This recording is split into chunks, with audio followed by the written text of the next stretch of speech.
वृंदावन चित्त में विरह प्रकट करता है, मन होता है कि चलें वृंदावन, चलें वृंदावन, चलें वृंदावन। लेकिन मैं हमेशा कहता हूं कि 3 संकेत हैं, वृंदावन स्वप्न में आवे, ध्यान में आवे कि चलें वृंदावन, उसके बाद प्रतीक्षा करो कोई प्रसाद वृंदावन का आ जाए, उसके बाद फिर तीसरा प्रतीक्षण करो कि कोई ब्रजवासी आकर के कह दे। और जैसे ही कोई ब्रजवासी आकर के या ब्रजभाव से चित्त जिसका रमा हुआ है, ऐसा आचार्य चरण आकर के अगर आज्ञा कर दे कि जाओ वृंदावन, फिर नहीं रुकना है, फिर तो वृंदावन जाना है। रूप सनातन गोस्वामी को महाप्रभु जी के दर्शन लाभ हुए, सत्संग मिला। ये एक क्षण का दर्शन महाप्रभु जी ने इसलिए दिया ताकि इनके चित्त में और विरह बढ़े और भावना बढ़े वृंदावन की। और कुछ दिन के लिए उनको उन्हीं के ही रस में रहने के लिए आज्ञा की, अभी रहो कुछ दिन और, फिर से आज्ञा करूंगा, तब जाना वृंदावन, तब तक योजना बनाओ। और महाप्रभु जी ने कृपा की, और कृपा करके महाप्रभु जी रामकेली से प्रस्थान कर गए। रूप सनातन गोस्वामी अब तो दिन रात रोते हैं, इतना विरह उनका मन में होता है। बस अब तो एक ही चीज स्मृति में रहती है, जहां विराजत राधा राम, जहां विराजत राधा राम, नटवर नंद किशोर, नटवर नंद किशोर, नटवर नंद किशोर, नटवर नंद किशोर। श्री रूप सनातन गोस्वामी, एक मन में भाव आता है, मन में एक प्रश्न आता है। महाप्रभु जी मिल गए, उसके बाद भी आज्ञा करके गए कि अभी रुको। इसका मतलब क्या है कि आचार्य अभी संतुष्ट नहीं हुए हैं त्याग से, और अब त्याग कैसे लगेगी। सब लोग बहुत ध्यान से सुनिए। देखो कितना प्रयास करना पड़ता है तब वृंदावन मिलता है। हमको तो यूं ही मिल जाता है, हवाई जहाज की टिकट कराई 5,000 की, पहुंच गए, ट्रेन करा ली राजधानी तो पहुंच गए, गाड़ी कर ली पहुंच गए।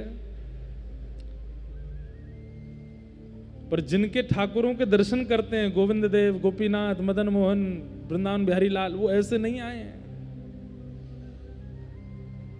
महाप्रभु जी ने विचार किया कि इन्होंने जब पत्र लिखा था तो पत्र में पहले अपना परिचय दिया, तो उसमें बताया हम इतने धनवान हैं, हम ऐसे राजा के यहाँ राजकोष में हैं, आदि आदि सब बोले कि ये पदेशना, इसका निवृत्त होना आवश्यक है। और महाप्रभु जी को पता था कि ये होगा। अब महाप्रभु जी के दर्शन तो हो गए। अब महाप्रभु जी जैसे ही गए दर्शन दे करके, अब रूप सनातन गोस्वामी को वो जहां देखते हैं उनको महाप्रभु जी की याद आती है। उनकी मुस्कान कैसी, उनके शब्द कैसे थे, उनके नेत्र कैसे थे, उनकी अवस्था कैसी थी, चाल कैसी थी, नृत्य कैसा था, कीर्तन कैसा था। और वो निरंतर जो चिंतन बना, क्योंकि अभी तक और कुछ तो देखा नहीं, कभी वृंदावन गए नहीं, तो आचार्य का ही चिंतन करेंगे ना। इतना चिंतन हो गया कि अब विवेक बुद्धि जागृत होने लगी, और अपने राजपद जिस पर वो कार्यरत थे उससे उनको थोड़ी थोड़ी घृणा जैसी होने लगी। घृणा तो पहले भी थी, लेकिन अब जो यहां पर शब्द संसार स्वाद सुख बांत ज्यों बमन के भांति, इतना त्याग करवाना था महाप्रभु जी को, उसके लिए छोड़ के गए वापस। यही भागवत जी में सुनने में आता है कि ध्रुव जी महाराज को ठाकुर जी ने दर्शन देकर के कहा अभी 36,000 वर्ष और रहो पृथ्वी पे। ध्रुव जी रोने लगे, बोले आपके दर्शन से तो मुक्ति मिल जाती है और आप मुझे कह रहे हो 36,000 वर्ष और रहो, क्यों? तो ठाकुर जी क्या कहते पता है, तुम्हारे चित्त में अपने पिता की गोद में बैठने की इच्छा थी ना, इसीलिए तो तुम बनाए थे। ध्रुव जी बोले वो इच्छा तो मर गई, कट गई, जल गई, नाश हो गई। ठाकुर जी कहते हैं प्रकट तो हुई थी ना भैया। एक बार विषैला पौधा प्रकट हो जाता है ना, तो जब तक जड़ से नहीं उखाड़ा जाए वो प्रकट होता ही रहता है। इसलिए 36,000 वर्ष, 100-200 वर्ष नहीं, 36,000 वर्ष के लिए ठाकुर जी कह के अभी रहो पृथ्वी पे। और 36,000 वर्ष में इतना भोगोगे, इतना विषय भोगोगे कि तुम इससे बिल्कुल ऊब जाओगे, तब तुम्हें मेरी प्राप्ति होगी। ध्रुव जी महाराज 36,000 वर्ष के लिए राजा बने। अरे भाई कोई लिमिट होती है? यहां 100 साल काटने भारी पड़ रहे हैं हमें, 36,000 वर्ष के लिए राजा। संसार की विषय वस्तु वमन के भांति जब ध्रुव जी को लगने लगी, तब भगवत प्राप्ति हुई। इसलिए भैया किंचित भी भाव मन में प्रकट करके ठाकुर जी के पास मत चले जाइए। कहीं मन में भाव आगो, जय जय वृंदावन की कचौड़ी बहुत जोर की। ठाकुर जी अगर दिमाग सनक गया ना, इतनी कचौड़ी खवा देंगे, इतनी खवाई देंगे, इतनी खवाई देंगे, ले बेटा 36,000 कचौड़ी खा तू जीवन भर, सबरी नस ब्लॉक है जाएंगी तेरी, तभी मैं मिलूंगा तो है। तो विषय वस्तु अगर देने पर ठाकुर जी आ गए तो वो इतनी मात्रा में देते हैं कि आप पागल हो जाओगे। इसलिए विषय कभी नहीं मांगना है, क्योंकि भैया ये टेढ़ो ठाकुर कहीं सनक गो दिमाग और दे दियो तो हम कहते हैं हमारे ठाकुर जी को गणित नहीं आती है, हमारे ठाकुर जी को मैथमेटिक्स नहीं आती, ये नाप तोल के नहीं देते हैं, जितनो है पूरा दे देंगे, ले जा। वो आप सहन नहीं कर पाओ। अति सर्वत्र वर्जय। रूप सनातन गोस्वामी के साथ वही हुआ। महाप्रभु जी के दर्शन हो गए और दर्शन देने के बाद महाप्रभु जी चले गए, बोले अभी रहो। अब क्या हुआ, एक दिन राजा ने इनसे कहा, बोले कि आप लोग पूरे हमारा जो संपत्ति है सब आप लोग संभालते हो, इसका कल हमको हिसाब दो। रूप सनातन गोस्वामी रात्रि में भजन करते थे, लेकिन आज राजा ने कही भैया कल हिसाब देना है, तो भजन नहीं हुआ, हिसाब में लगे रहे।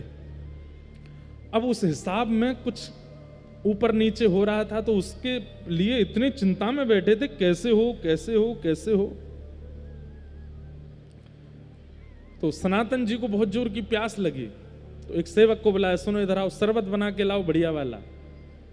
इसलिए महाप्रभु जी ने अभी आज्ञा नहीं की वृंदावन जाने की। क्यों? अभी भी कहीं ना कहीं थोड़ी तो राज इतना भोगा है, थोड़ा तो है अभी इनके चित्त में, जब तक निकलेगा नहीं तब तक नहीं जाएंगे ये वृंदावन। तो अपने एक सेवक को कहा शरबत बना के लाओ, प्यास लगी है। खुद हिसाब लिख रहे थे दोनों भैया बैठ के। तो सेवक गया और अंधेरे में उसको पता नहीं चला, पानी में उसने बूरे की जगह मैदा मिला दिया और मिला करके घोल करके इनको दे। अब ये इतने ज्यादा निमग्न होकर के ध्यान कर रहे थे, पीते जा रहे हैं और लिखते जा रहे हैं। प्रातः काल का समय हुआ तो सेवक ने रसोई में जाके देखा, तो उसको पता चल गया कि भाई मैदा मिल गया पानी में। दौड़ा दौड़ा गया, बोले इनके पेट में दर्द होगा, अब कहीं बीमार नहीं हो जाएं, चरणों में मुझे क्षमा कर दो, कल रात्रि अपराध हो गया। रूप सनातन को क्या हो गया, आपको नहीं पता चला? बोले नहीं, हमें तो कुछ नहीं पता चला। रात्रि में शरबत कैसा था? हाँ बढ़िया था, हम तो भाई हिसाब में इतने तल्लीन बैठे थे कि हमने ध्यान ही नहीं दिया, हम तो पी गए, बस प्यास लगी थी। महाराज आपसे मेरी प्रार्थना, आज कुछ खाइएगा नहीं। बोले क्यों? बोले शरबत में चीनी की जगह मैं मैदा मिला के ले आया था और वो आप पी गए हो। तो ये बात सुनकर के रूप सनातन गोस्वामी एक दूसरे को देखने लगे, तुमको पता चला? बोले नहीं। और तुमको पता चला? बोले नहीं। सेवक से कहा तुम जाओ, और किवाड़ बंद करके इतना रोए इतना रोए इतना रोए दोनों।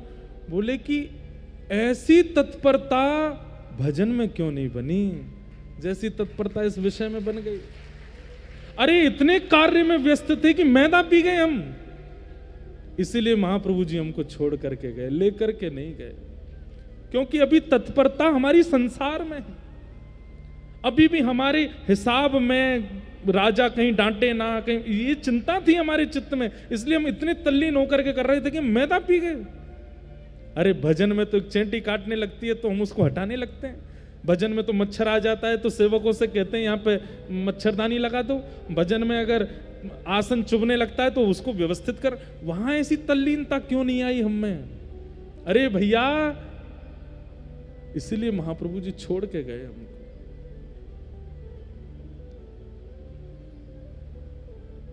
अब तो यही चिंता बनी हुई है दोनों की कि ऐसी तत्परता भजन में क्यों नहीं बनी हमारी। एक दिन राजा ने अर्धरात्रि में, अमर संतोष नाम थे पूर्व के, इनको बुलाया। बोले अमर को बुला के लाओ, हमको एक हिसाब के बारे में बात करनी है। अर्धरात्रि का समय, भजन में बैठे थे अमर। इतने में इस सेवकों ने आगे कहा राजा आपको अभी बुला रहे। तुरंत इन्होंने माला वहीं की वहीं विराजमान कर दी। अपने भैया संतोष से कहा तुम तो अपना नाम जप करो, मिल के आऊं, राजा बुला रहा है। अर्धरात्रि में पालकी में बैठ करके निकल गए। पालकी में घूमते थे।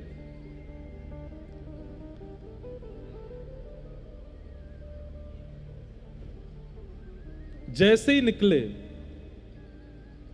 वर्षा हो रही थी, पानी भरा था, लेकिन ये तो महाराज हैं, तो पालकी में बैठ के जा रहे हैं, बेचारे कहार वर्षा में भीगते चप चप करते लेके जा रहे हैं इनको। इतने में ही एक घर पड़ा और उस घर के सामने से जैसी पालकी निकली तो पैरों की आवाज जल पे चलने की हो रही थी। तो भीतर सोए आदमी ने अपनी पत्नी से कहा अरे द्वार खोल, कहीं अपने रिश्तेदार तो नहीं आए। पत्नी बोली नहीं नहीं रिश्तेदार नहीं। बोले पैरों की आवाज तो आ रही है। पत्नी बोली कुत्ता होगा, कुत्ता घूम रहा होगा बाहर। अरे देख तो ले, कहीं कुत्ता नहीं हुआ तो। बोले नहीं तो चोर होगा, रात में कहीं चोरी करने जा रहा होगा। अरे एक बार देख तो ले। बोले और ज्यादा से ज्यादा क्या होगा, कोई राजा का दूत होगा। ये बात अमर ने पालकी में बैठे बैठे सुन ली। बोले इन तीन के अलावा कोई नहीं हो सकता इतनी रात में बारिश में, या तो कुत्ता होगा या चोर होगा, कोई राजा का दूत होगा। बोले मतलब हमारी तुलना कुत्ते और चोर के बीच में है। हम जिस अपनी गरिमा महिमा को कहीं ना कहीं कुछ समझ बैठे हैं, और इतनी वर्षा में भी कहारों को लगा करके पालकी में बैठ के जा रहे हैं, वहां ये सामान्य से घर के लोग हमको चोर और कुत्तों के बीच में तब तोल रहे हैं। राजा से मिलने तो गए लेकिन मन नहीं लगा, वही चीज दिमाग में चलती रही। लौट करके वापस आए और संतोष के पास जाके भैया हम लोग कुत्ते के समान हैं। अरे एक जगह ऐसी बात हो गई, कुत्ता है या तो चोर है या राजा का कोई दूत है। बोले मैं तब से चिंता में हूं कि हम जीवन भर जिसका मान यश प्रतिष्ठा का भाव रखते रहे चित्त में, वहां हमको चोर और कुत्तों के बीच में गिन लिया गया। संतोष यानी कि रूप गोस्वामी तो बोले भैया सही तो कहा, कुत्ता भी तो ऐसा ही होता है। उसको चाहे झूठा मिल जाए, चाहे कूटा मिल जाए, चाहे कैसा भी मिल जाए, वो भोजन के लिए किसी के भी द्वार पर चला जाता है। राजदूत भी तो यही करता है, और चोर भी तो यही करता है। वो ये नहीं विचार करता कौन छोटा कौन बड़ा, कौन धनवान कौन निर्धन, कौन के घर में कैसी परिस्थिति, सबके घर से चोरी कर लेता है। हम लोग भी तो वही करते हैं। राजदूत हैं, कर लेने के लिए जाते हैं, कुछ विचार नहीं करते, सबसे कर लेते हैं। उसी समय अमर सनातन गोस्वामी उन्होंने कहा अब नहीं, बस अब हो गया। इसीलिए महाप्रभु जी हमको छोड़ करके चले गए, स्वीकार नहीं किया। मैं रुकता हूं, ये परिवार सब इतना विस्तृत कर दिया है, सबको व्यवस्थित करता हूं, तू अभी निकल, इसी वक्त निकल जा, अब नहीं रहना यहां पर। अब जीवन का उद्देश्य जो महाप्रभु जी कह के गए वृंदावन जाना है, उनसे आज्ञा ले तू जाकर के, अब नहीं रहना भैया, अब हो गया बस। तुझे डर तो नहीं, तुझे भय तो नहीं कि राजा कुछ कहेगा? बोले मुझे बिल्कुल भय नहीं है। तुझे इस बात का भय तो नहीं पीछे से संपत्ति का? बोले बिल्कुल नहीं। बोले अब तरीका, अब बिल्कुल सही समय, अभी निकल। और उसी समय संतोष निकल गए घर से। ये 2 ठोकरें चाहते थे महाप्रभु जी की इनको लगे, उसके बाद ये पूर्ण त्याग होगा। फिर ये पूछेंगे नहीं पत्र भेज करके कि जाएंगे नहीं, ये चले ही जाएंगे। ये अभी पूछ रहे हैं कि जाएं कि नहीं जाएं। निकल गए और संतोष ने पूछा, कहीं से पता लगाया कहां है महाप्रभु जी, तो पता चला प्रयागराज में। वृंदावन से जा रहे हैं पुरी की ओर, पहुंच गए प्रयागराज और वहीं त्रिवेणी संगम पर महाप्रभु जी मिल गए।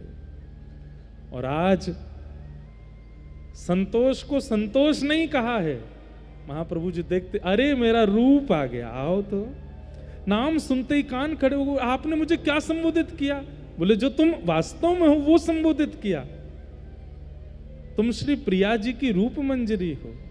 पहले मुझे संतोष दिखा था, आज मुझे रूप दिखा है, आओ।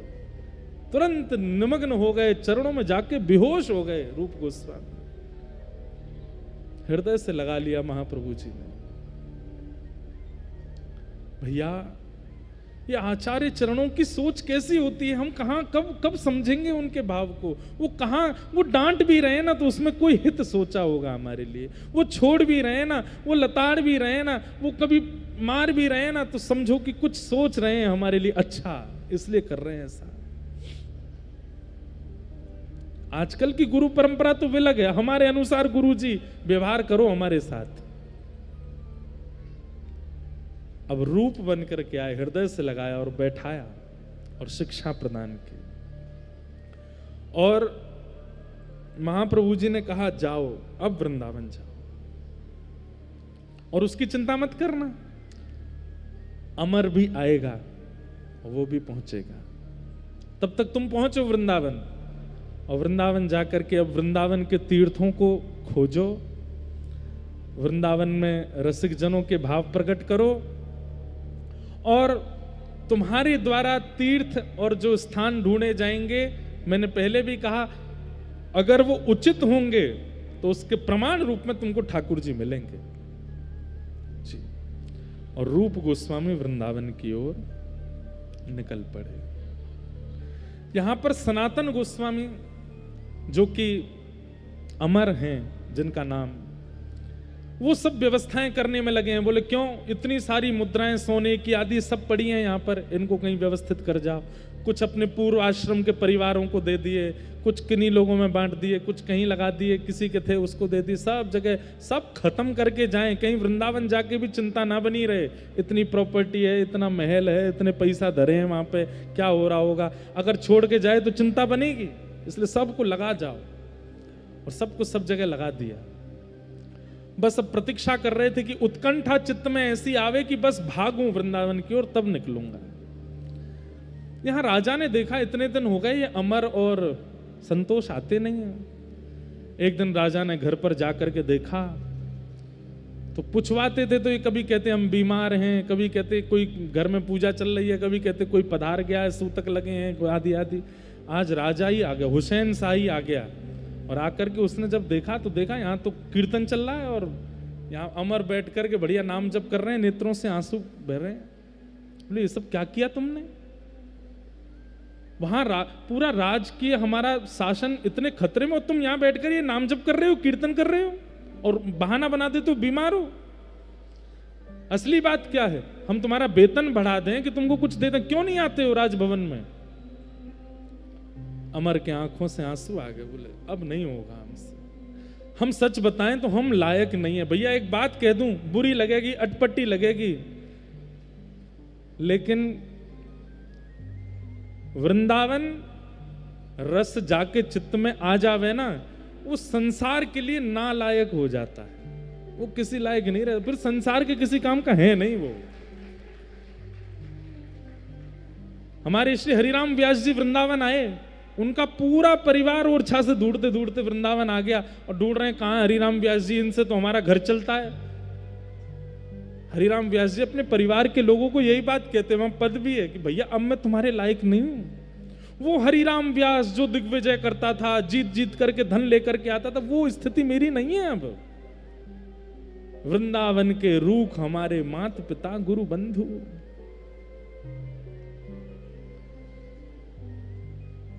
आप वृंदावन के भी हो और संसार के लायक भी बने हुए हो। एक जगह के रहिए, या तो लायक पूरे वृंदावन के ही रहिए या लायक पूरे संसार के ही रहिए। अब इसमें कई विडंबना आती है, तो उसमें दूसरा भाव यह है कि मन से तो लायक वृंदावन के रहो, लेकिन समाज को दिखावे के लिए नाटक कर दिया करो कि उनके लायक भी हो। लेकिन भैया जब पूर्ण मनोबल लगाना हो, अपनी पूरी ऊर्जा लगानी हो किसी कार्य में, तो वो तो वृंदावन के प्रति लगाओ, संसार के प्रति नहीं। वहां तो एक आडंबर जैसा कर दिया करो। लेकिन आज अमर राजा के आगे हाथ जोड़ते हुए कहते, मैं आपके अब लायक नहीं हूं, आप मुझसे हिसाब मांगोगे मैं नहीं दे पाऊंगा, आप मुझे राज को समझाओगे मुझे नहीं समझ में आएगा, आप मुझे धन दोगे मेरे से गिनती नहीं आती, अब मैं सबसे पीछे हट चुका। किसी ने कान भर दिए हुसैन शाह के, बोले कि ये किसी और राजा के यहाँ नौकरी ले रहे हैं, उसने शायद इनको ज्यादा वेतन देने के लिए कह दिया होगा। आपके विपक्षी राजाओं के यहाँ जाके, आपका तो सब जानते हैं, उससे आक्रमण करवा करके खुद राजा बन जाएंगे। क्योंकि हुसैन शाह जो था ये खुद भी ऐसे ही राजा बना था, ये पहले किसी और राजा का सेवक था, उसकी सब जानकारी लेकर के दूसरे राजा के यहाँ जाके नौकरी करने लगा, उस राजा से आक्रमण करवा करके ये इस नगर का राजा बना। तो हुसैन शाह को लगा जैसा मैं बनाऊं वैसे ये बन जाएगा, इसको पकड़ के कारागृह में डाल दो। और सनातन गोस्वामी को कारागृह में डाल दिया, अमर को कारागृह में रहने लगे। लेकिन उनको बस एक ही चिंता थी कि बस अब वृंदावन जाना है, मौका मिलते ही वृंदावन भागना, अब नहीं रहना यहां पर। सोचो, विचार करो, एक एक क्षण कैसा लगता रहा होगा उनको। एक दिन जो सिपाही था वो इनका मित्र था, क्योंकि ये वहीं के प्रधानमंत्री थे। सिपाही ने कहा कि आपने मेरी बड़ी मदद करी थी हमेशा, आप कहो, मैं आपको देख नहीं पा रहा हूं, ऐसे राजा के साथ मिल जाइए ना। सनातन बोले नहीं, अब नहीं मिलना, लेकिन मैंने तेरी इतनी मदद की हमेशा, तेरे को राजा से छुपा छुपा के मैंने खूब पैसा दिया, आज तू मेरी मदद नहीं करेगा? बोले क्या करना है? बोले तू ताला खोल दे। अच्छा, राजा को पता चल जाएगी, मार देगा। बोले मैं दिखूंगा तो मारेगा ना, तो बोल देना कि गंगा स्नान करने गए, उसी में डूब गए, और मेरी मृत्यु ही मानना, क्योंकि मैं इतना दूर चला जाऊंगा कभी दिखूंगा नहीं। मैं तेरे हाथ जोड़ूं, पैर जोड़ूं, तू ताला खोल दे। और उस व्यक्ति ने खोल दिया ताला। आधी रात में ही सनातन गोस्वामी भाग गए वहां से, और इनको पता चला कि महाप्रभु जी कहां हैं। तभी पता चला प्रयागराज से महाप्रभु जी काशी आए हैं। ये काशी पे प्रकाशानंद जी पर कृपा करने के लिए आए हैं, जो हम कल सुन रहे थे, जिनको प्रबोधानंद बना के भेजा। ये तुरंत काशी पहुंच गए। वहां जाकर के जैसे ही महाप्रभु जी को प्रणाम किया, महाप्रभु जी, अरे मेरा सनातन आया है, आ जाओ। उनको रूप कह करके संबोधित किया, इनको सनातन कह करके संबोधित किया। नेत्रों से अश्रुपात होने लगे। बोले आपने मेरा पूर्व नाम नहीं कहा। बोले वो तो मैं भूल गया, तेरा असली नाम तो सनातन है, तो हमारी श्री जी की मंजरी है। हृदय से लगा लिया।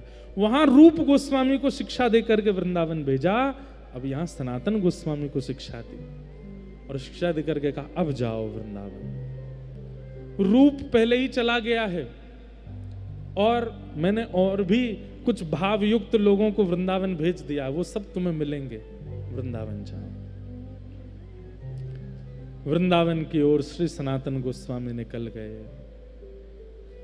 इनके मार्ग में भी 2-3 घटनाएं हुई, उसका भी बहुत सुंदर वर्णन करते हैं आचार्य चरण।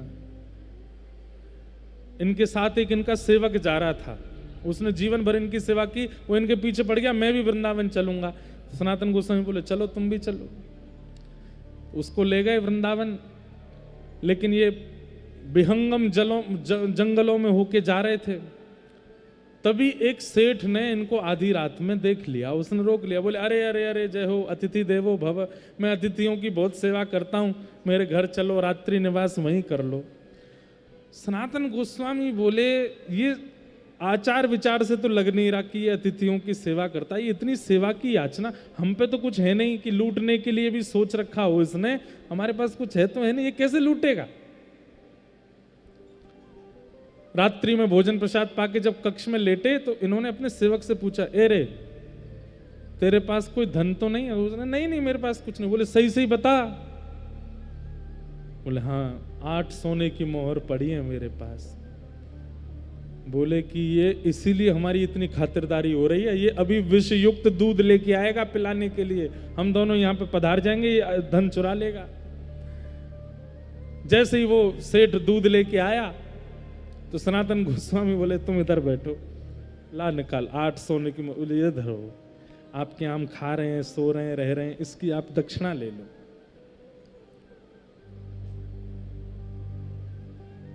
उस सेठ ने कहा, बोले आप पहले ही हमको प्रदान कर रहे हो, लेकिन हमारी बात तो सुनो। बोले क्या?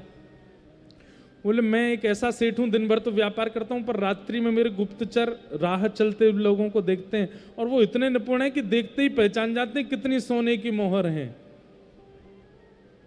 बोले हमने दे तो दी। बोले लेकिन ये बात असत्य है, आपके पास 10 सोने की मोहर हैं, ये 8 ही क्यों दे रहे हो? रूप गोस्वामी सनातन गोस्वामी चेला को देखा, बोले क्यों रे? बोले हाँ सही कह रहे हैं तो 10 ही। बोले 2 भी निकाल, दे दे इसको। दे दी। वो बोला ठीक है भैया, अब आप लोग मुक्त हो, जा सकते हो, दूध मत पीना, इसमें जहर मिला है। सनातन गोस्वामी बोले वो तो हमको पहले ही पता था, तुम जिस तरीके से खातिरदारी कर रहे थे। लेकिन फिर सनातन गोस्वामी ने अपने शिष्य से कहा, बोले सुन मेरी एक बात मानेगा? बोले क्या? तू लौट जा, तू यहीं से लौट जा, क्योंकि अभी वृंदावन प्राप्ति के लिए तू योग्य नहीं हुआ। यहां मैं और मेरा भाई 22-22 हजार 22-22 लाख सोने की मोहरों को त्यागे है, तुझसे 8 सोने की मोहर नहीं त्यागी गई, वो भी 10 थी, तू मुझे 8 बता रहा है। ये मन में जो तेरी थोड़ी सी आसक्ति है ना संसार के प्रति, इसके साथ तू वृंदावन नहीं जाएगा, इसको छोड़। और सुन, तू वापस जा, फिर कभी अनुभव हो वृंदावन का तो आ जाना। और फिर उसके बाद सनातन गोस्वामी अकेले गए वृंदावन।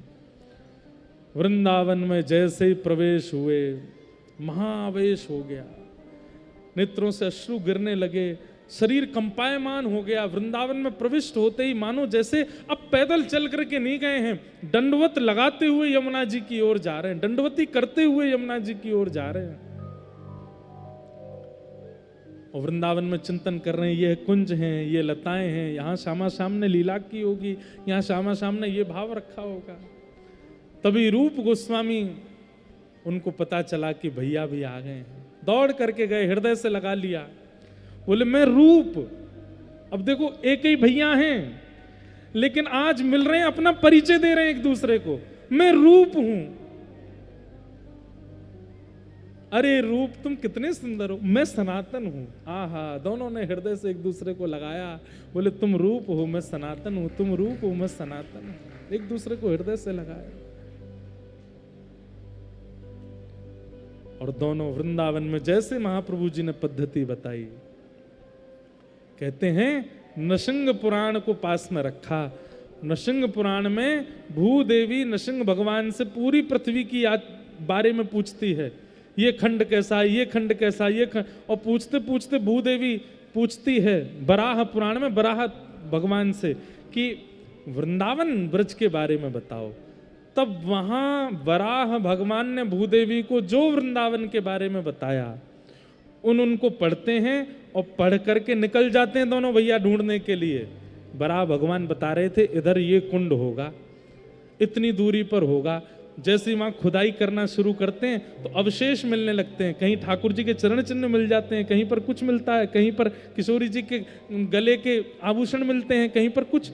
और जैसी थोड़ी देर खुदाई, तभी वहां सरोवर प्रकट हो जाता है। दोनों भैया नृत्य करने लग जाते हैं। आहा, एक सरोवर प्रकट हो गया। फिर रात्रि में जब सोते हैं तो स्वप्न में ठाकुर जी आते हैं, उसी सरोवर पर क्रीड़ा करते हुए दोनों भैयाओं को दिखाते हैं। सुबह उठ करके दोनों बात करते हैं, रात्रि में स्वप्न में क्या देखा? बोले जिस सरोवर की हमने खोज करी वहां पर प्रिया प्रियतम दोनों रास विहार कर रहे। दूसरा कहता आगे आगे तू नहीं बोल, आगे मैं बोलूंगा। किशोरी जी के वस्त्र ऐसे थे, श्याम सुंदर के मुकुट ऐसे। बोले हाँ हाँ भैया ऐसे ही। मतलब एक ही स्वप्न दोनों को आता है और प्रमाणित हो जाता है कि तुमने जिस सरोवर को खोजा वहां लीला हुई है। कभी कभी 3-3, 4-4 दिन व्यतीत हो जाते थे, कोई लीला स्थली नहीं मिलती थी। तब महाप्रभु जी ने आज्ञा की थी कि जब कोई लीला स्थली ना मिले तो फिर दोनों बैठ जाना और किशोरी जी का स्तवन करना, किशोरी जी का चिंतन करना, प्रिया जी को पुकारना, वो कृपा करके अनुग्रह करके शायद कोई संकेत दें, और थोड़ी देर चिंतन करने के बाद फिर खोजना, फिर कुछ मिलेगा। दोनों भाई बैठ जाते और किशोरी जी का स्तवन करते। एक भाव मुझे बहुत प्रिय लगता है, मन में भाव आया मानो रूप सनातन ऐसे ही गाते होंगे। राधे राधे करुणामयी कृष्ण प्यारी, मेरी सुधली जो श्री वृषभानु दुलारी, मेरी सुधली जो श्री वृषभानु दुलारी। इतना सुंदर भाव है ये, हमारी श्री जी के यहाँ गाते हैं सब, नित्य गाना चाहिए। सोचो वृंदावन में आकर के यहाँ रूप सनातन गोस्वामी किशोरी जी का स्तवन करते हैं, और जब स्तवन करते हैं उसके बाद उन्हें कोई लीला स्थली का दर्शन होता है। हे मनोहारिणी रासेश्वरी रस रूपा, हे मनोहारिणी रासेश्वरी रस रूपा, हे मनोहारिणी रासेश्वरी रस रूपा, मनोहारिणी रासेश्वरी रस रूपा, ब्रज ब्रज विलासिनी ब्रज वासिनी ब्रज की भूपा, ब्रज विलासिनी ब्रज वासिनी ब्रज की भूपा, ललितादिक सहचरी सर्वज्ञ स्वरूपा, ललितादिक सहचरी सर्वज्ञ स्वरूपा, हे ललितादिक सहचरी सर्वज्ञ स्वरूपा, ललितादिक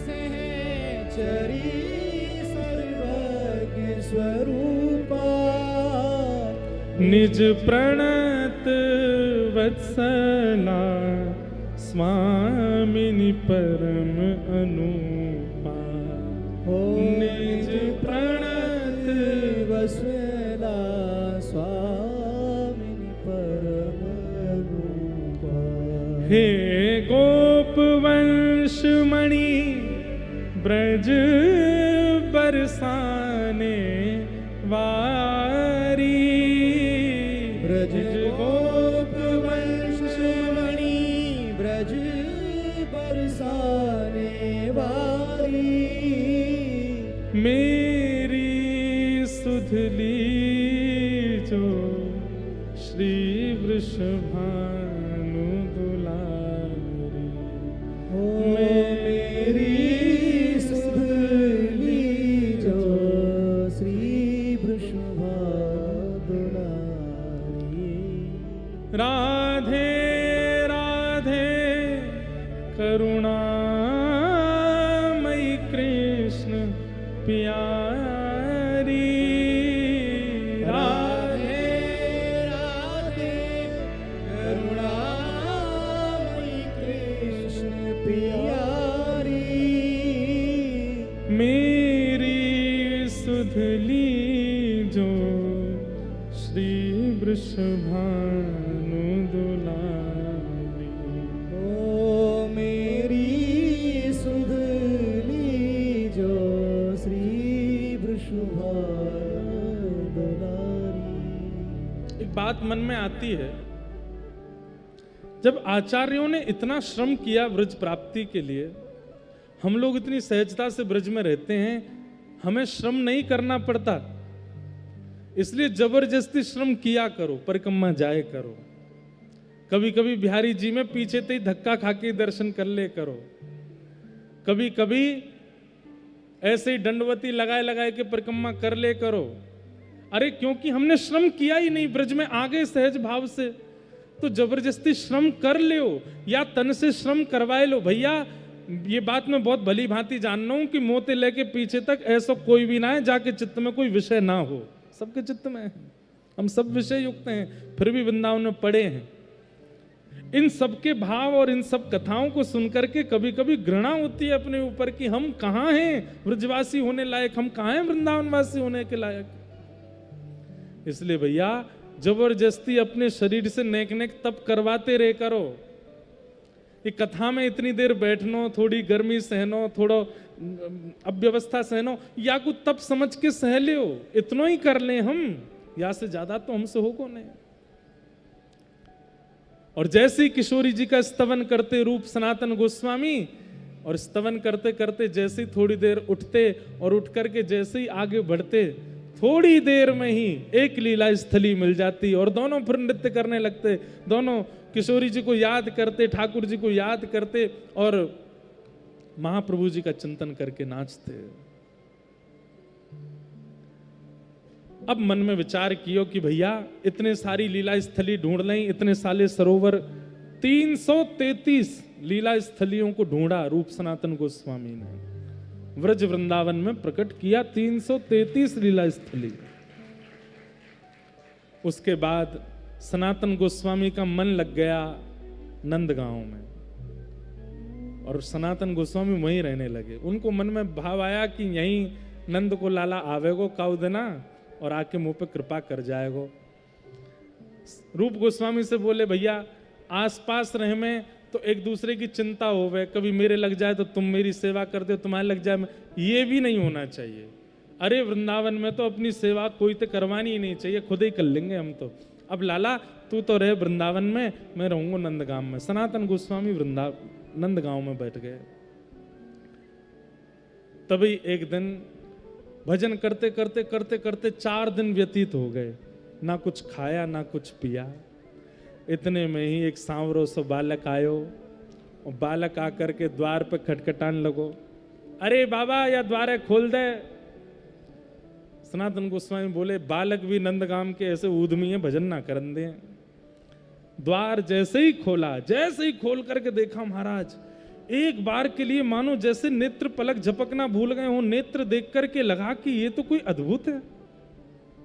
ऐसे कमर पे हाथ धर के और यूं ठाड़े हैं, नेत्रन से बार बार पलक झपक झपक के देख रहे हैं, क्रोध में भर के। सनातन गोस्वामी बोले भैया क्या बात है? अरे बाबा मेरी मैया बता रही थे 4 दिना ते भूखो है तू, तेने कुछ खायो ना है, ले हमारी गैया ब्याई है और वहां के ब्यावे के बाद को पहलो दूध है, तेरे घर के काजे ले आए, तू बना ले, पाले, प्रेम से खीर बना के पाले, जे चावल है जे दूध है बढ़िया, और सुन अकेरो मत पाए लियो, नेक नेक हमको दे दियो। मधुर बात सुनकर के सनातन गोस्वामी तो जैसे मानो मोहित से हो गए। बोले भैया ऐसी मीठी बाणी बोल लो, ऐसे आके कटाक्ष से नेत्र हैं, ये कौन है? अच्छा सुनो लाला तुम कौन हो? बोले नंदू ब्रजवासी रे, हमारो एक नंदगाम में, वाकई हम 4 बालक हैं। बोले कहा नाम है भैया तुम्हारे? बोले एक को नाम केशव देव है, एक को नाम हरिदेव है, एक को नाम बलदेव है, एक को नाम गोविंद देव है। अच्छा तो सबरे देव हो? बोले और नहीं तो, या ब्रज में तो सब देवता हैं बाबा, सबन ने प्रणाम कर लेना चाहिए। और कह के ठाकुर जी वहां से भाग गए। वो ठाकुर जी थे, बाबा ने खीर बनाई, लेकिन वही बलदेव, केशव देव, हरदेव, गोविंद देव वही कानों में गूंज रही है आवाज। कैसे नैन मटका रहे थे, कैसे कमर पे हाथ धर के ठाड़े थे, कैसे बोल रहे थे। बाबा ने खीर बनाई, खीर बना करके पहले तो ठाकुर जी को भोग लगाई, ठाकुर जी को भोग लगा, बोले मैं बाद में पाऊंगा, पहले ही चारों बालक कन्ने बांटी आऊं। और खीर को लेकर के पात्र हाथ में निकल पड़े नंदगाम में। ब्रजवासी ने तो बोले भैया नंदू ब्रजवासी को घर कौन सा है? बोले हमें तो यहाँ इतने साल है गए कोई नंदू ब्रजवासी ना मिलो आज तक। अरे नहीं नहीं, वो नंदू ब्रजवासी जिनके 4 छोरा हैं, एक को नाम बलदेव, एक को नाम हरदेव, एक को नाम गोविंद देव, एक को नाम केशव देव। अरे बाबा जी तो कोई ना है नंदगाम में, ऐसा कोई ना है जब 4 छोरा हो, हैं तो बहुत, लेकिन जे 4 नाम बारो हमें तो ना पतो। और बोले बाबा भी ब्रज है, यहाँ पे देव कह के तो कोई ना पुकारे। कोई को नाम हरदेव होगा तो हरदो हरदो कहते होंगे, कोई को नाम केशव केशव देव होगा तो केशु केशु कहते होंगे, यहाँ देव कह के तो कोई ना बुलावे। बोले नंदू तो नाम ठीक लग रहा, नंदू तो है सके, लेकिन यहाँ कोई ना है। ढूंढते ढूंढते ढूंढते बोले अरे भैया दूध दे के गए हो, चावल दे के गए हो, सब दे के गए हो। इतने में एक ब्रजवासी, भावुक ब्रजवासी, बोले बाबा कौन है ढूंढ रहे हो? बोले कोई नंदू ब्रजवासी वाके 4 बालक है, हरदेव, केशव देव और गोविंद देव और बलदेव। ब्रजवासी ने हृदय से लगा लिया, बोले बाबा अरे जे नंदू ब्रजवासी कोई नहीं, नंद बाबा ही नंदू ब्रजवासी हैं। और नंदू ब्रजवासी के दोनों छोरान के 2-2 नाम हैं। बोले बलदेव यानी कि दाऊ दादा, और बलदेव ही गोवर्धन में हरदेव बन के बैठे हैं, तो हरदेव और बलदेव ये एक हैं, और केशव देव और गोविंद देव ये कृष्ण हैं। आपके यहाँ जो लाला आए वो शाम्बरण को? बोले हाँ। अरे बाबा अब तो चकाचक है गई, साक्षात नंद को लाला ही आयो, वही दे के गयो दूध। आहा, सनातन गोस्वामी तो नृत्य करने लगे, जय हो ठाकुर जी की बलिहारी। यहां रूप गोस्वामी के साथ अलग लीला चल रही है वृंदावन में, क्योंकि अब ठाकुर जी को प्रमाणित करना है ना कि तुमने जो स्थान ढूंढे हैं वो उचित है। रूप गोस्वामी को रात्रि स्वप्न आया, और स्वप्न में क्या दिखा कि जहां आप भजन करते वहीं पास में गोमा टीला है, और उस गोमा टीला के अंदर ही मैं विराज रहे हूं, मुंह को वहां से निकालो, मैं तुमसे सेवा कराना चाहूं। ठाकुर जी बात कर रहे हैं। रूप गोस्वामी हड़बड़ा करके उठे, बोले ये स्वप्न में मैंने क्या देखा? गोमा टीला? कहां है गोमा टीला? ठाकुर जी कह रहे हैं मुझे सेवा करानी है, मुझे लेके जाओ। तुरंत आपने स्नान किया, स्नान करके जैसे ही बाहर आए, सुबह सुबह भोर है रही, हल्के हल्के सूर्य प्रकट भये, तभी कछु बालक वहां खेल रहे। अचानक उन बालकों में से एक श्याम वर्ण को बालक, और वो ठाड़ा है गया रूप गोस्वामी के सामने। बोले बाबा गोमा टीला तरफ जा रहे हो का? रूप गोस्वामी बोले इसको कैसे पता मैं गोमा टीला पे जा रहा हूं? बोले यहाँ बालक, गोमा टीला में क्या है? बोले बाबा मेरे बाबा की खूब सारी गैया हैं, उनमें तो एक गैया जावे गोमा टीला के ऊपर खड़े है कि अपने थनन में तो सबरो दूध बहा दे। अभी भी हम गैया चरावे आए हैं, एक गैया महीं ठाड़ी है, सबरो दूध बहा रही है। रूप गोस्वामी दौड़े और गोमा टीला के पास जाकर के देखा तो एक गाय खड़ी है, और उसके थनों से बिना प्रयास के ही दुग्ध प्रवाह हो रहा है। रूप गोस्वामी पहुंचे, जैसे ही जाकर नेत्रों से आंसू गिर रहे हैं, शरीर अपने वश में नहीं रहा है, तुरंत जाकर के दूध जहां गिरा था उस स्थान को जैसे ही हटाना प्रारंभ किया, तभी गोमा टीला के भीतर से प्यारे श्री गोविंद देव प्रभु प्रकट हो गए। बोलो गोविंद देव लाल की जय। सब सुख सागर रूप उजागर रहे वृंदावन धाम। रूप गोस्वामी प्रकट कियो जहां रोविंद रूप निधान। वृंदावन प्यारो वृंदावन, वृंदावन मेरो वृंदावन। और एक बात और, यहां रूप गोस्वामी को ठाकुर जी मिले हैं, और वहां जगन्नाथपुरी में उर्दबाहु होकर के महाप्रभु जी नृत्य कर रहे हैं, बधाई बांट रहे हैं। तभी सब गोस्वामी जन आके कहते हैं, बोले महाप्रभु जी क्या भाव हुआ? बोले आज मेरे रूप को प्राण प्यारे गोविंद मिल गए, आज मेरे रूप को गोविंद मिले। अरे बधाई बांटो, सब जगन्नाथपुरी के वैष्णवन में जाकर के बधाई लुटा दो, आज मेरे रूप, क्योंकि महाप्रभु जी चाहते हैं कि वृंदावन में वृंदावन का प्राकट्य हो और उस कार्य को रूप सनातन भली भांति कर रहे हैं।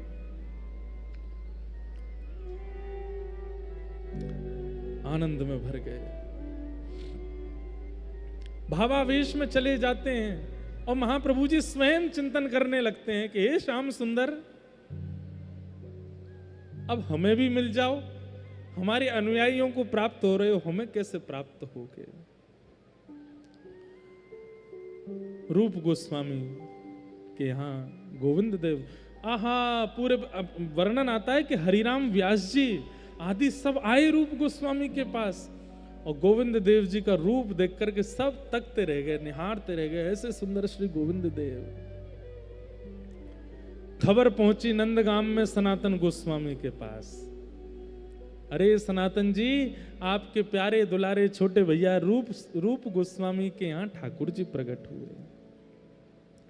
सनातन गोस्वामी सुनते ही पैदल दौड़े नंदगांव से वृंदावन, और वृंदावन आकर के रूप गोस्वामी को हृदय से, वो कहाँ है ठाकुर जी? बोले वो विराज रहे। आहा, गोविंद देव जी का रूप देख करके मानो भावावेश में 2-3 बार तो मूर्छा जैसी हो गई सनातन जी को। चरणों में प्रणाम करके कही जय जय, अब हम पे भी कृपा करो, या के ऊपर तो आपने कृपा करी, कहीं मेरी सेवा में कोई चूक तो नहीं हो रही है, आप मुझ पे कृपा कब करोगे? और बस 2-4 दिन तो वृंदावन रहे, गोविंद देव जी के खूब उत्सव किए। उत्सव करने के बाद जब वापस सनातन अपने कुटिया में गए, तब ठाकुर जी ने स्वप्न दे करके आज्ञा दी, बोले सनातन तुम चिंता मत करो, मोह तेरे पास भी आनो। बोले कैसे आओगे? बोले मथुरा चलो जा, वहीं विश्राम घाट पे कुटिया बना के रहने लग, वहां पे भिक्षा याटन करियो, एक ब्रजवासी परिवार है, बाकी घर मेरी सेवा होवे। जे मेरो स्वरूप सामान्य नहीं है, ये मेरे परपौत्र बज्रनाभ के द्वारा बनाया गया स्वरूप है, ये गोविंद देव को स्वरूप भी वही है और ये मदन मोहन को स्वरूप है। ब्रजवासी के घर में सेवा है रही है, वहां से तू मुझ को प्राप्त कर ले। आहा, सनातन गोस्वामी ने जैसे स्वप्न देखा, बोले रूप को भी स्वप्न दिया था, मुझे भी स्वप्न दिया है, इस पर कोई मिथ्या बात नहीं है, इस पर मुझे संशय नहीं है। तुरंत मथुरा चले गए और मथुरा में भिक्षा याटन करते थे और एक ब्रजवासी के यहाँ गए और जैसे द्वार खोल के भिक्षा देवे मैया आई, पीछे मदन मोहन जी के स्वरूप को देख करके निहाल हो गए, इतना सुंदर स्वरूप।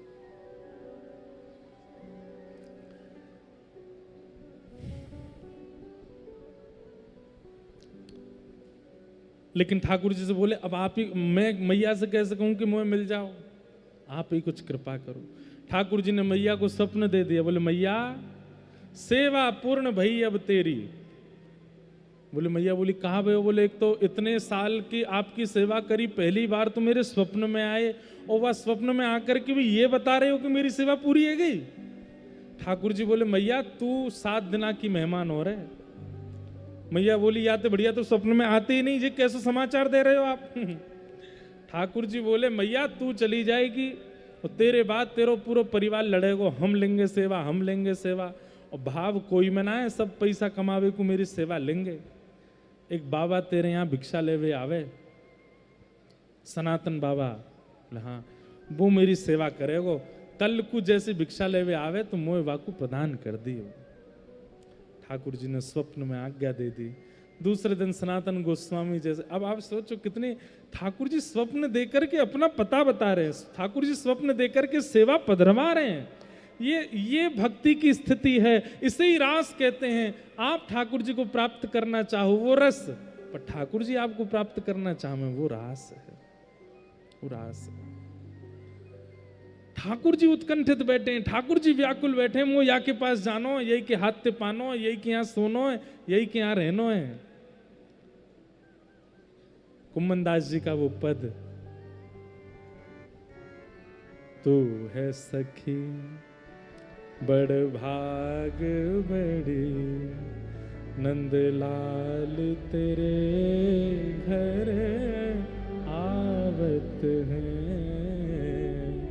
तू है सखी बड़ भाग बड़ी नंदलाल तेरे घर आवत हैं। हम एक बात बोलें, अपनी निजी बात बता रहे हैं। हमारे गिरधर लाल जी, मैं आपसे निवेदन कर रहा हूं ना, नेक तप करके देखो, नेक त्याग करके देखो, ठाकुर जी मिलेंगे। हमने हंसी हंसी में गिरिराज जी की दंडवती उठा ली आज से 5-6 साल पहले, 2018 की बात है, दीपावली से 10 दिन पहले। भाव ये था कि पिताजी ने बोल रखी थी कि बाबा एक बार दंडवती करेंगे। पिताजी की अवस्था के अनुसार हमने कही पिताजी आप विराजो घर में, हम करें आपकी तरफ से। और ऐसे आनंद आनंद में सबरे छोरा छापरे ने राधा कुंड ते उठा ली परिक्रमा। पहले दिना में तो बड़े जोश में परिक्रमा करी महाराज, अरे नेक और आगे चलेंगे, नेक और आगे चलेंगे। रात में ही नानी याद आ गई, सबरी नस ढीली पड़ गई शरीर की, और महाराज दूसरे दिन उठो नहीं जाए, और लेट के आगे धरनो तो बहुत ऊंची बात। ये हाथ ऐसे है गए, पाम लड़खड़ाने लगे। कभी जीवन में परिश्रम कियो ही नहीं है, आनंद करें बस। दूसरे दिन गिरिराज बाबा यूं लगने लगे, बाबा पूरी करा भैया, ये तो शुरू ही ना भैया। भाई संग में जो हमारे रहते काहे, पानी लावे को, कभी चाय लाते, कभी कुछ, उनसे पूछते भैया कितने किलोमीटर रह गए। महाराज जी जब 1 किलोमीटर है जाए तब पूछियो भाई, 3 दिन है गए यार, अभी 1 किलोमीटर ही ना भाई। बोला अभी तो करते रहो। 4 दिना में राधा कुंड से हम आए पतो कहां, अपनो कुसुम सरोवर। और कुसुम सरोवर आकर के फिर हम पैदल वाली परिक्रमा में सोचे यार कुसुम सरोवर तो 10 मिनट में आ जाए हम, राधा कुंड थे अब ये 3-4 दिना निकल गए, कैसे होएगी पूरी। अब बीच में सबरे ब्रजवासी में, और भैया बढ़िया चल रही परिक्रमा, यहाँ चल तो रही है भाई। अब वो डरामे हमें, यही गोवर्धन के हमारे सब रिश्तेदार नातेदार यही है सब, गिरिराज जी में, नंदगाम में, बरसाने में। लाला देख नियम सुन ले, बोले कहा एक तो बीच में छोड़ के जाइयो मत, पूरी करनी पड़ेगी परिक्रमा। दूसरी बात, जहां अपनो बाट रखे वहां से 1 कदम भी तेने आगे धर दियो तो इतनी हत्यान को पाप लगेगा। अरे मैंने कि यार तुम इतना भयभीत मत करो। तीसरी बात, साबुन लगानो नहीं है, शैम्पू लगानो नहीं है, और ब्रजरज जो शरीर पे लगी है वो मिटानी नहीं है, वो छुड़ानी है, वही में सोनो है। और ब्रजवासिन के घर से भिक्षा लेके पानी है। घर वाले इनसे एक बार ही बात करनी है। इतनो डरा दियो मैं, इतनो डरा दियो मैंने कि बाबा हे गिरिराज बाबा अब आ गए, अब नहीं आऊंगा, या के बाद यार पूरी कराओ मेरी। लेकिन तभी वो 3 बाबा जो परिक्रमा करते हैं गिरिराज जी की, बंगाली बाबा, वो रोज आते और दंडवती करते हुए हमारे ऐसे पाम छू के तुरंत चलते। मैंने बाबा आप ऐसे मत करे करो। नहीं तो ब्रजवासी, तुम ही ब्रजवासी हैं, ब्रजवासी हो के दंडवती। अरे ये तप साधन तो हम लोगों को करने हैं जो बाहर से आए हैं, तुम तो यहीं जन्मे हो। तुम दंडवती कर रहे हो, गिरिराज बाबा को पीड़ा होती है। मैं नहीं बाबा मोह तो बताए इतने नियम, ये करनो ये करनो। अरे नहीं नहीं नहीं, ब्रजवासियों के लिए नियम नहीं। ब्रजवासी तो परिक्रमा लगा के एहसान करते हैं गिरिराज बाबा पे, देख बाबा हम आए हैं तेरे पास। ये तो बाहर के लोग करते, तुम तो यहीं के हो, कहाँ जरूरत है। बोले गिरिराज बाबा को पीड़ा होती है, आप नहीं खाते, गिरिराज बाबा को पीड़ा होती है, आप नहीं सोते, आप नीचे घुटने टेकते हो छिल जाते हो, बाबा को पीड़ा होती है, गिरिराज जी को पीड़ा होती है। बाबा बोले मैंने बाबा अब तो पूरी करनी है परिक्रमा। वो नहीं करो, प्रेम से करो, लेकिन नियम का चिंतन मत करो, भाव से करो। जैसे हो जाए, जितनी हो जाए अच्छा है, करते रहो। 1 साल लगे, 2 साल लगे, जय हो बाबा की, 2 साल लगे। हम 10 दिना में, फिर तो प्रैक्टिस हो गई ना, 10 दिना में जतीपुरा पहुंच गए राधा कुंड से। महाराज जतीपुरा पहुंच करके यूं लगी जैसे कितने बड़े पहाड़ उखाड़ लिए हमने। अब जतीपुरा पहुंचे तो दीपावली आ गई, तो फिर घर के लोग बोले अब घर आओ। तो फिर परिक्रमा जतिपुरा में ही गिरिराज बाबा थे कि बाबा अब आएंगे दोबारा, अभी जा रहे हैं। और जतिपुरा प्रणाम करके चले गए। फिर कथाएं थी तो कथाएं करने चले गए। उसके बाद हम दोबारा परिक्रमा शुरू करी हमने होली से 10 दिन पहले, दीपावली से 10 दिन पहले शुरू करी। दीपावली से 1 दिन पहले विश्राम करके फिर होली से 10 दिन पहले शुरू करी यहीं जतिपुरा से। हम आपको यह बताना चाहते हैं, नवंबर में आती है दीपावली और फरवरी मार्च में आती है होली, और इस बीच जनवरी में आ गए श्री गिरधर लाल। आधी परिक्रमा में तो ठाकुर जी आ गए। मैंने मन में विचार करी कि आधी परिक्रमा में स्वयं चल के आ गए, पूरी परिक्रमा में तो जन कहा होएगो। इतनों सो तप कियो, इतनों सो श्रम कियो, इतनी बस कहाँ, हम तो आनंद कर करके परिक्रमा कर, हमको श्रम थोड़ी कर रहे। वहां से ठाकुर जी इतने प्रसन्न है कि चल के आ गए स्वयं और सेवा कराने लगे।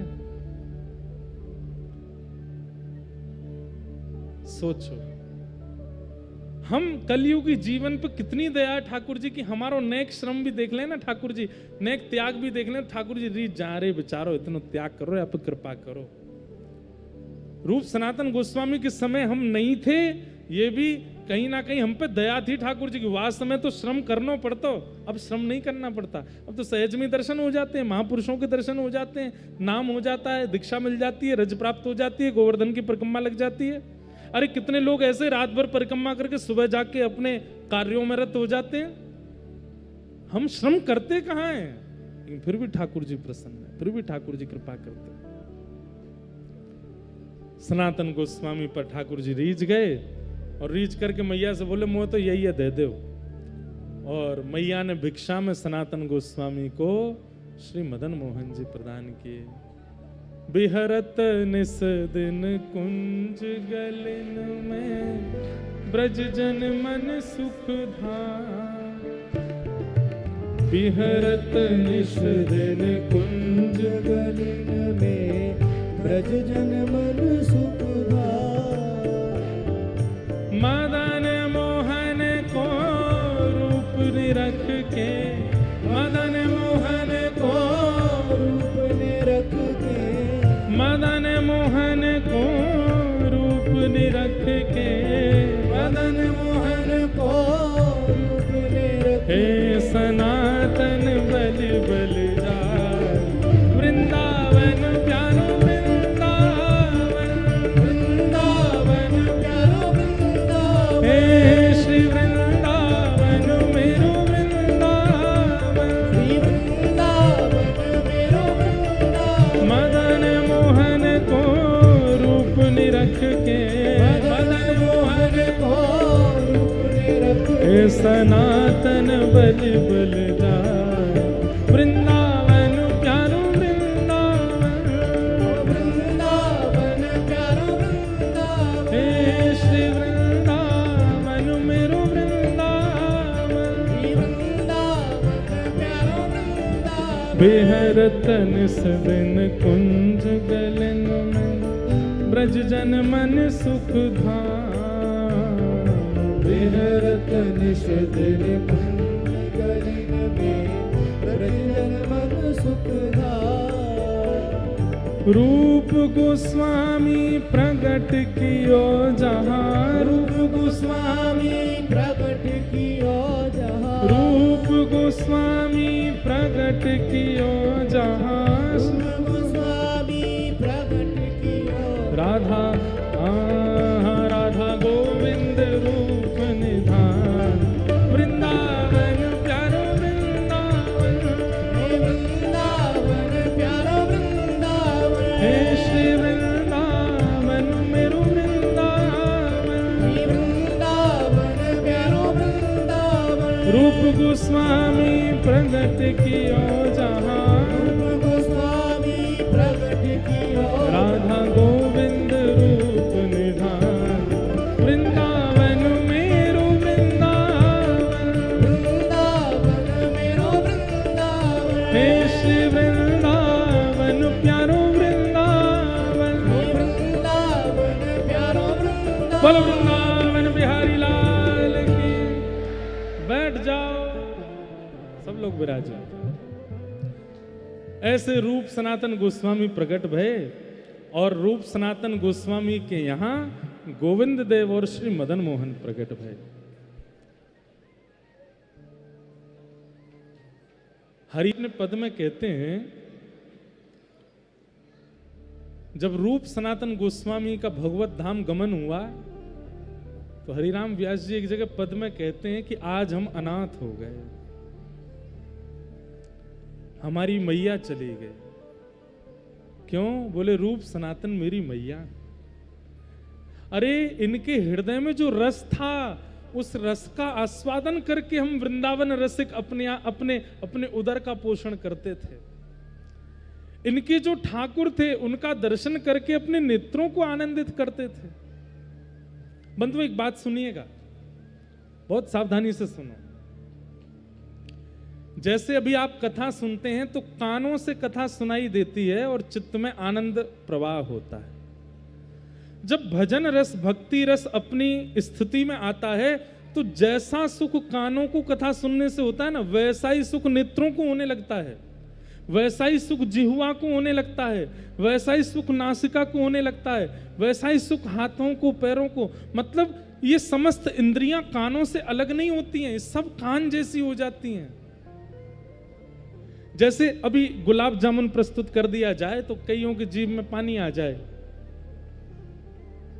ये संसारी विषयी व्यक्ति का लक्षण है। लेकिन जैसे ही कृष्ण नाम गाया जाए उस समय मुख में पानी आ जाए, समझो ये भजनानंदी का लक्षण। ये ब्रज के रसिक कैसे हैं? जब कीर्तन होता था ना तो मुख से लार टपकने लगती थी। जैसे किसी वस्तु को देख करके उसके आस्वादन के प्रति मुख में लार प्रकट होती है, ऐसे ही नाम के प्रति लार प्रकट हो जाती थी। मतलब जीव में और कान में भेद नहीं है, जीव में नेत्रों में भेद नहीं है, जीव में और हाथों में भेद नहीं है, कान में और पैरों में भेद नहीं, समस्त इंद्रियां एक रस हो गई हैं। ऐसा भजन। हमारे चतुर्भुज दास जी कहते हैं, दर्शन को नैना तपे वचन सुनन को कान, मिलवे को हियरा तपे हिय के जीवन प्राण, गोवर्धन वासी सांवरे तुम बिन रहो न चले। हमारा क्या तड़पता है? कुछ भी नहीं।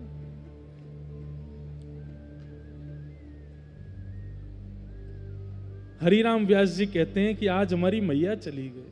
जब रूप सनातन गोस्वामी भगवत धाम गए और इतना रोए, बोले कि अब तो भैया रस चलो गयो, अब तो पत्ता खाने पड़ेंगे ब्रज में। ऐसा पद है हरिराम व्यास जी का। और तब वे निधिवन राज गए और वहां जाकर के हमारे स्वामी श्री हरदास जी के चरणों में विराजमान होकर बहुत रोए। फिर स्वामी जी ने उनको कुछ भाव सुनाए, तब जाकर के हरिराम व्यास जी ठीक हुए। बंधुओं, एक सांप्रदायिकता और एक जगह आ जाती है कि कई जगह ऐसा मतभेद चल रहा है कि इन्होंने खोजे, इन्होंने वृंदावन को प्रकट किया, इन्होंने वृंदावन को प्रकट। हमारे संप्रदाय के आचार, एक बात सुनिए हमारी, ये एक ही काल के हैं सब महापुरुष। वहां चैतन्य महाप्रभु जिनको चेता रहे हैं तो यहां श्री स्वामी हरदास जी भी चेता रहे हैं। वहां स्वामी श्री हरदास जी किसी को चैतन्य कर रहे हैं वृंदावन के प्रति, तो श्री हितरवंश महाप्रभु को किशोरी जी आज्ञा दे रही हैं। स्वयं किशोरी जी आज्ञा कर रही हैं चित्थावल ग्राम में कि आप जाइए वृंदावन। और वृंदावन जाकर के वहां राधावल्लभ लाल जी को विराजमान करो। बीच में एक आत्मदेव नाम के ब्राह्मण के यहाँ हमारा स्वरूप है, वहां से स्वरूप लेना, उनकी दोनों पुत्रियों से ब्याह करके लेके जाओ वृंदावन। इसमें ये मतभेद का प्रश्न ही नहीं उठता है कि किसने किया, सब आचार्य मिलकर के कर रहे हैं एक साथ।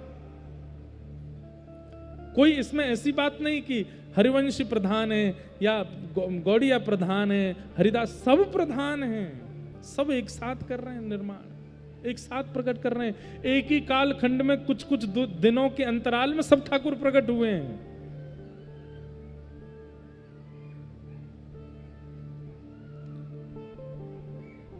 इधर देख लो भैया,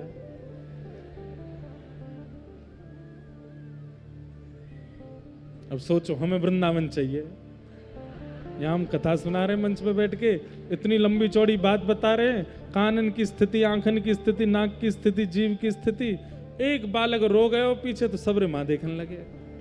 बता कैसे मिले। एक प्रसंग आता है कि रूप गोस्वामी जी ने एक ग्रंथ लिखा और उस ग्रंथ में किशोरी जी के हिंडोला उत्सव का वर्णन कर रहे थे। किशोरी जी झूला झूल रही हैं,